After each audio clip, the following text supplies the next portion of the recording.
show us why that's true. So without further ado, I'd like to introduce our first speaker, who is Sean Tucker from Vaxart, and he's going to talk about oral vaccination for SARS-CoV-2.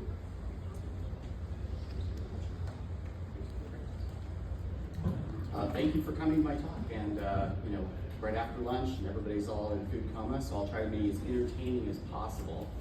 We are a public company, and so this is our forward-looking statement. Just before I begin, I'll just give you some background. Obviously, there are COVID vaccines that work. The mRNA vaccines are very good at making a serum response. It's transient, but it's very strong. And of course, as we all know, that it doesn't do that well against infections, including all the new variants.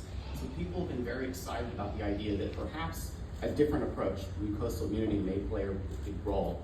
And I'm going to talk a little bit today about some of the advantages, from the standpoint of shedding and transmission. But I think one of the main reasons why everybody's really excited about, potentially mucosal immune defense is basically if you can make an IgA response in the nose, the first line of defense. And of course, we know that IgA, because its nature is dimeric or polymeric, you can turn a low in affinity interaction into something much stronger. And I think that's one of the things that everybody's very excited about, is this potentially cross-reactive response that you get from your mucosal IgA response.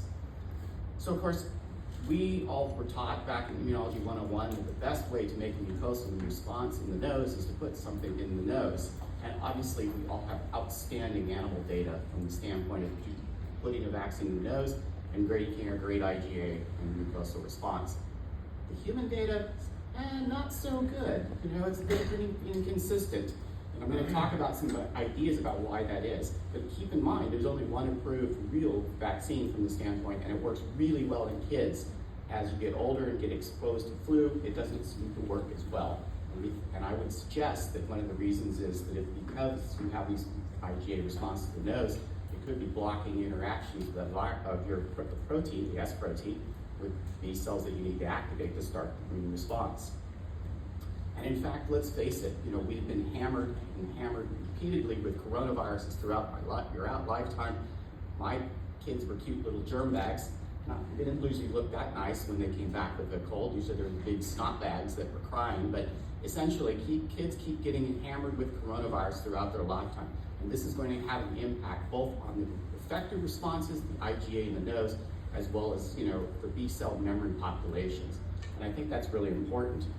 Here's some data that we had basically back in early days in the pandemic before the vaccines, and you can see that the coronavirus IgA responses in the nose are really, really strong against all the endemic coronaviruses, and certainly a lot of order of magnitude less from the standpoint of SARS-CoV-2. This is pre-vaccination.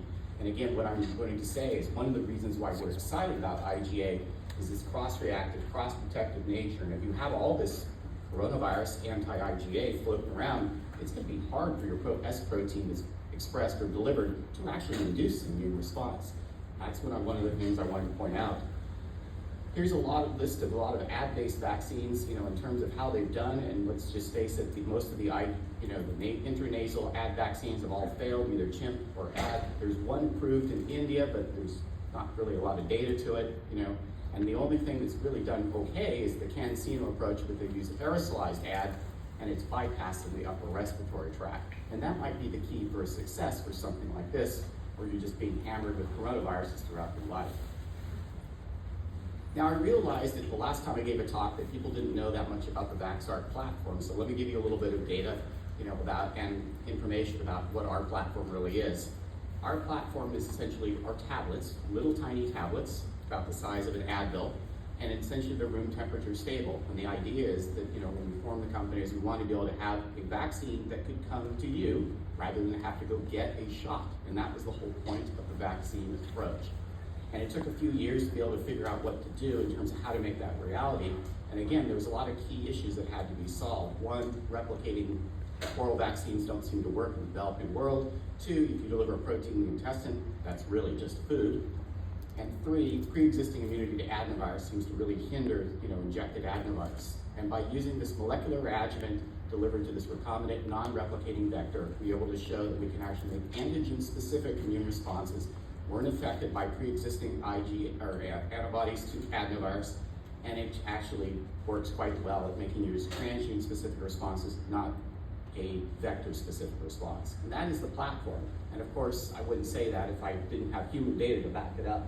And one of the studies we did, sponsored by my favorite uncle, Uncle Sam, and this study basically looked at comparing our tablet vaccine, single dose, to an injected flu vaccine that was market leading, the flu vaccine at the time. Obviously, you have to blind it, so we gave our vaccine with a placebo injection, and then compared it to double placebo.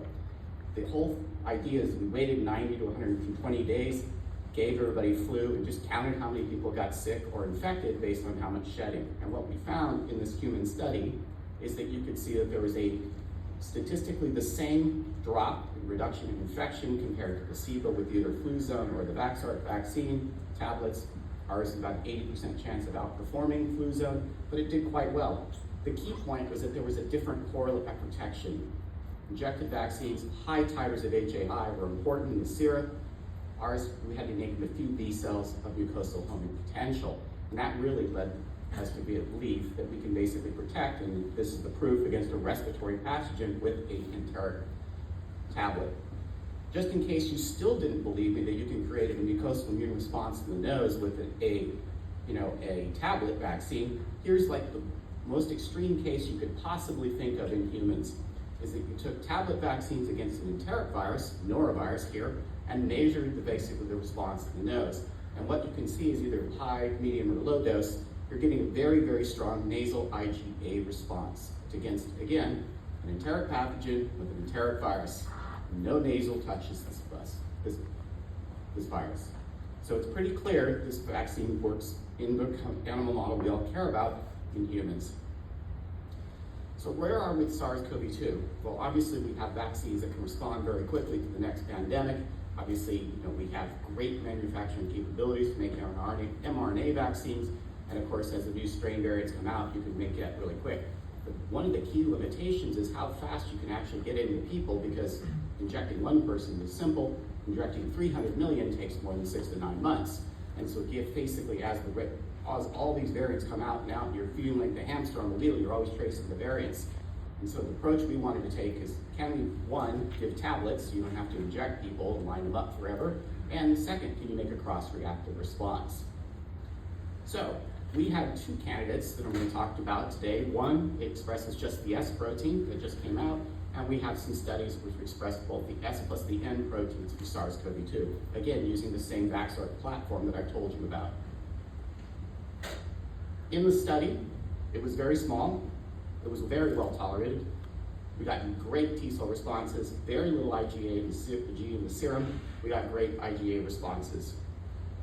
In terms of the T cell responses, if we did a comparison between the mRNA vaccines, what we could see is we did really well from the standpoint of making CD8 responses to SARS-CoV-2 S peptides compared to either the mRNA vaccines. And we made an IgA response in the nose in a number of subjects. When we started to look, and again, this is a secretory IgA response.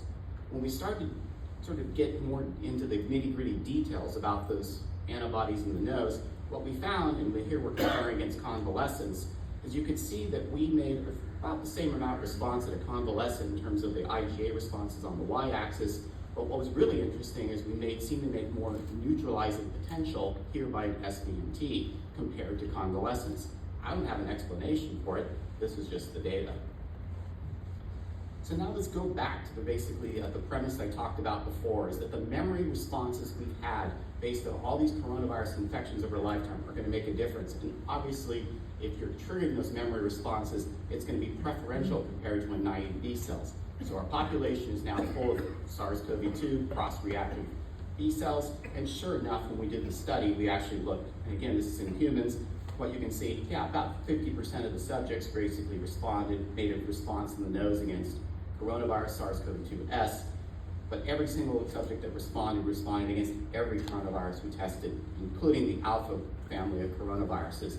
And keep in mind, the baselines were really high, so we're basically increasing very substantially the anti-coronavirus response generically in the nose.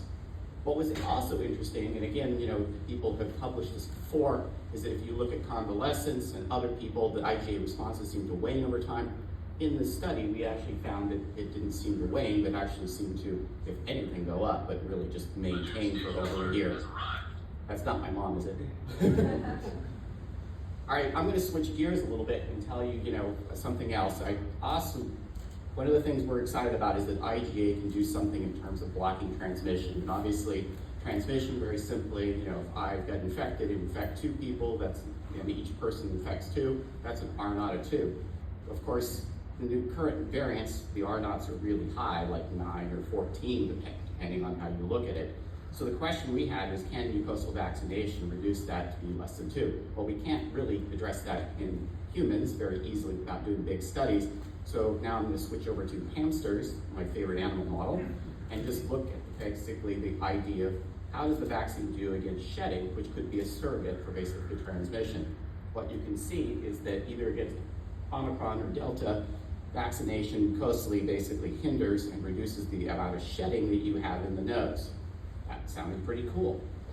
So now we wanted to look at this a little bit more exactly in an aerosolized model.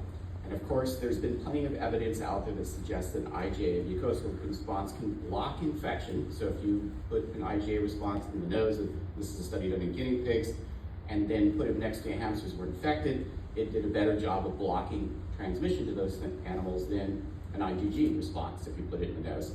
We tried something a little tougher. We basically said, well, not everybody in the world has been vaccinated. What would happen if you basically had a breakthrough infection took a mucosal vaccine? Could you protect someone who had never received the vaccine before? And in this case, we're asking in hamsters. So let me tell you about the study we did, and this is done by Duke University, sponsored by the Gates Foundation. And the question is basically, if you vaccinate animals, either orally, intranasally, or intramuscularly, or placebo, then you infect them to give breakthrough, like a very strong amount of virus, then expose them through this aerosolized transmission chambers. Again, they're next to each other, not exactly on top of each other. There's no animal kissing or sharing of feces. It's basically an aerosol model. And what we want to ask the question is, could mucosal immunization protect those animals from infection and disease? And sure enough, the answer is true. And what was even more surprising, if you look on the left-hand side, is that at an early time point, all the animals basically had very high titers in the nose and a lot of virus. But when you expose them to the naive animals, what you could see is that there's a huge difference between mucosal vaccinated animals and the IM or unvaccinated animals in terms of that transmission potential. Basically, the in vivo transmission potential of a mucosal vaccine was much different. And again, this protein vaccine did a pretty good job of protecting the hamsters. If you looked at it over time, the titers would go down really quickly. So now I'm going to switch gears back to humans again in my remaining time and talk about our second candidate we did just recently. And again, this just expresses the S protein. It's well tolerated again. We got better serum responses. We were able to boost the mRNA vaccines, and we made cross-reactive mucosal IgA. Keep in mind, the memory population is now different. People have now not only been exposed to coronaviruses in their childhood, but they've basically been hit with vaccines and probably infection. And the memory pools are probably a lot different now than they were back in 2 years ago. What we saw is we saw increases in IgG, IgA, and the neutralizing antibodies in the sera. If we look at the responses against SARS-CoV-2, Wuhan, what you can see is the subjects that had a very low response. Again, these are people that all had an mRNA vaccine who could boost those subjects, but it didn't seem to boost the people that already had a very high titer to begin with. Very interesting result. What was even more interesting is when we looked at the neutralizing response against Omicron, and here this is an SVP assay, what you can see is that 35% were considered seroprotected because they had this 68% correlate at the time of study. Substantial number of people seroconverted, and we actually got to 70% seroprotected, again based on this correlate published by Lunadol. So there was a very strong Omicron response in the sera.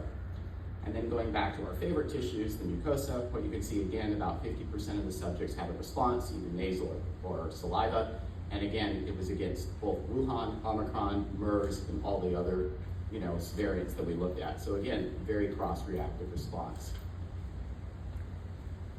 Well, I don't have too much time left, but in summary, essentially, I'm going to make the argument IgA is very potent. It's sometimes very hard to induce, particularly because of the intranasal response to something like a coronavirus, maybe blocking it in some ways. We found that our vaccines were well tolerated. We made great T-cell responses, in the S+N response. And again, we saw when we looked long-term, we were able to make long-term cross-reactive IgA responses. So right now, I'm just, we're in phase 2, and I believe that this is going to make a big difference from the standpoint of human health if we can develop this further. With that in mind, our next study is actually to go with H. vivo to do a coronavirus challenge study where we're going to test this vaccine. Again, it's a Wuhan vaccine, and show that it can be protective against Omicron and against shedding, of course, by area of the curve. So that's the next steps for this approach in terms of making a SARS-CoV-2 tablet vaccine. With that, we'll take questions and acknowledge the people that actually did most of the work. So thank you all for paying attention. Thanks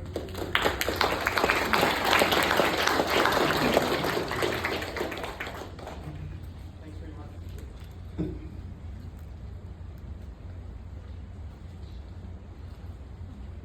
I have a question.